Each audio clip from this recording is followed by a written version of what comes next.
歡迎大家嚟到第2期嘅內容。咁乜嘢係成功指標呢？首先，成功指標係喺我嘅教學入面嘅專有名詞嚟嘅，唔係任何一位導師嘅手筆，純粹俾大家有系統同邏輯咁去了解唔同型號背後嘅需要啫。成功指標係講緊點樣去定義第1期我所講嘅型號追求背後嘅意思。例如2號講緊佢要被愛，咁究竟點樣先為之被愛呢？8號講緊要強大，咁點樣先為之強大呢？呢一個部分咧就會解釋多少少啦。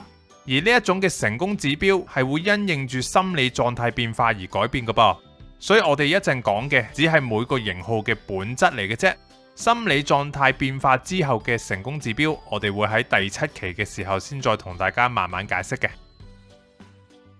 好，事不宜遲啦，跟住到7號啦噃，佢哋追求快樂，佢哋嘅成功指標就係想啲嘢同自己一樣。其實大家用翻小朋友嘅心態就會明噶啦，例如自己入到心儀嘅學校，重點係夢想成真，將幻想嘅嘢現實化，所以都可以係想入一啲自己想入嘅公司啦，拎到自己想要嘅成績啦等等。再嚟就係成為關注嘅焦點啦，例如係萬民景仰咁樣歡迎佢啦，成為一個受尊重嘅演講代表啦。重點係佢哋心目中嘅自己其實係好型好威威，而現實中又真係咁樣喎。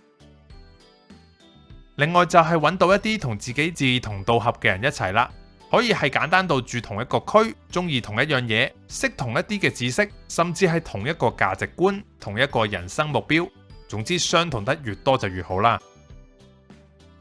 跟住就係自己成為有影響力嘅人啦，例如教書、輔導、督導，講到尾就係令其他人變成同自己想象中一樣咁好，或者直情令到佢哋變成同自己一樣啊。最後就係可以將快樂帶俾身邊嘅人啦。當然呢一種快樂都係佢哋想象出嚟嘅美好畫面啦，想大家都好似佢哋諗嘅一樣咁開心。咁7號嘅成功指標呢，大約就係咁樣啦。每一個型號會去做啲乜嘢嚟回應啱啱我講嘅成功指標呢？而呢一樣就係我哋一陣間會討論嘅行動策略啦。行動策略係會因應住心理狀態變化而改變噶，同成功指標一樣。不過你諗下都合理啊，有乜可能成功指標唔同咗，行動嘅策略都仲係一樣先得噶？剛才我哋都提過啦，7號係要同自己一樣啊嘛，7號係想其他人同自己一樣啊嘛，咁佢哋嘅行動策略就係做一啲符合到自己想象嘅嘢啦。咁大家又用5秒鐘諗下，有啲咩例子呢？小朋友會做啲乜嘢符合自己想象嘅事呢？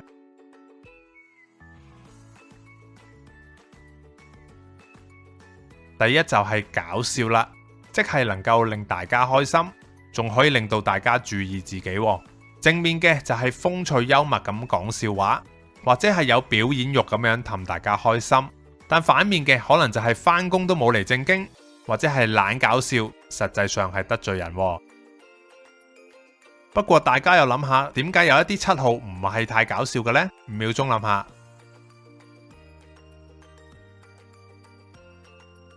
搞笑都要佢想象中嘅畫面係大家一齊笑先得㗎，或者佢內心太過痛苦啦，自己都笑唔出，仲點同大家搞笑呢？跟住啦，小朋友仲可以為未來做計劃，去成就佢哋嘅想象，重點係諗而唔係做啊吓。正面嘅可能就係為公司諗下一啲發展嘅計劃，或者旅行嘅時候同大家去定行程。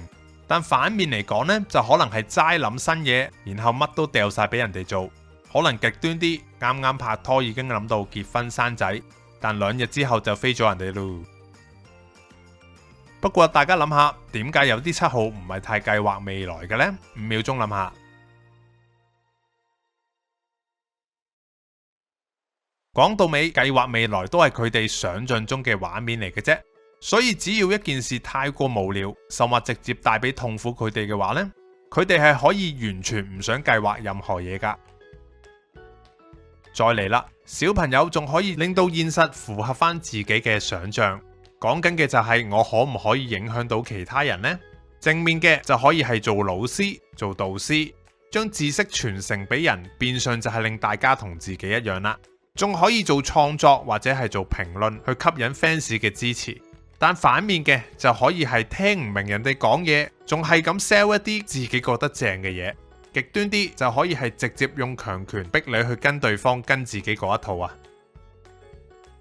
不過大家又諗下，點解有一啲七號唔係太要令人哋同自己一樣嘅呢？5秒鐘諗下，令人哋變成自己都係講緊要符合自己嘅想象啫。方法其實唔止一個嘅，亦都係可以因為佢對大家冇呢一個想象，咁變相你哋認唔認同佢，同自己一唔一樣就變得唔重要啦。之後小朋友仲可以為咗令大家同自己一樣，可能你冇諗過嘅就係佢哋係可以透過改變自己，令到自己同其他人一樣噶噃。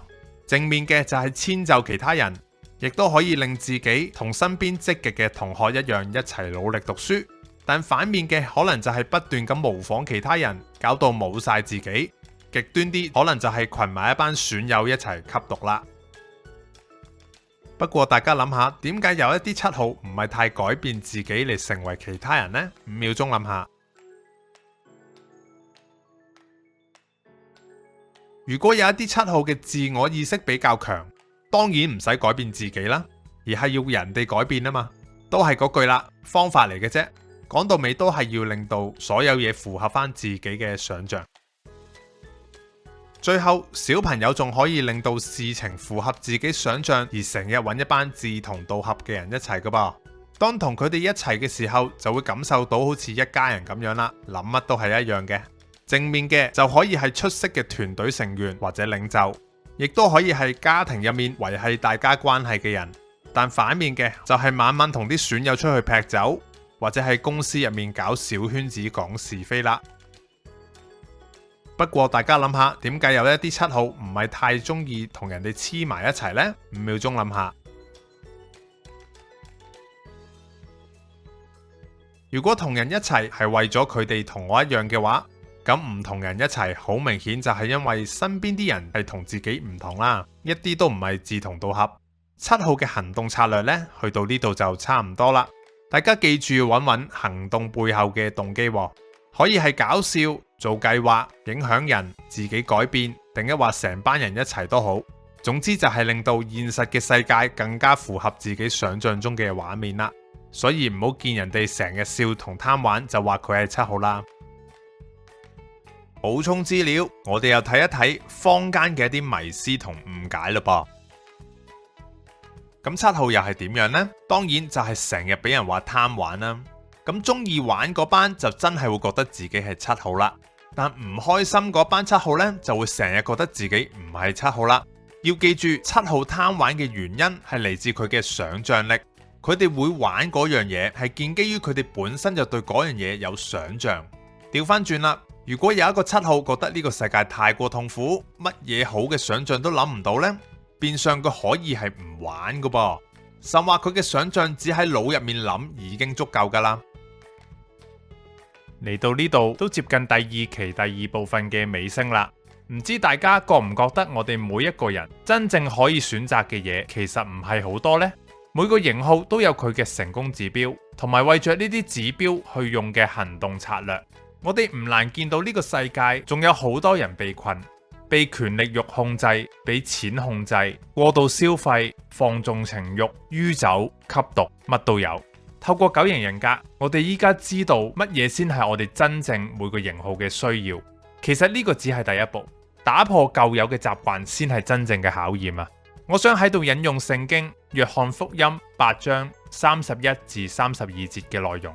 耶穌對信他的猶太人說：你們若常常遵守我的道，就真是我的門徒。你們必曉得真理，真理必叫你們得以自由。冇基督信仰嘅朋友未必知呢度講緊嘅道係啲乜嘢，不過我哋可以喺呢段經文入面知道，放縱自己係唔可以突破到型號上嘅限制㗎，唯有真理先可以令我哋有真正嘅自由。感謝大家，第2期嘅內容去到呢度就差唔多啦，希望大家都可以去認識真理，享受真正嘅自由。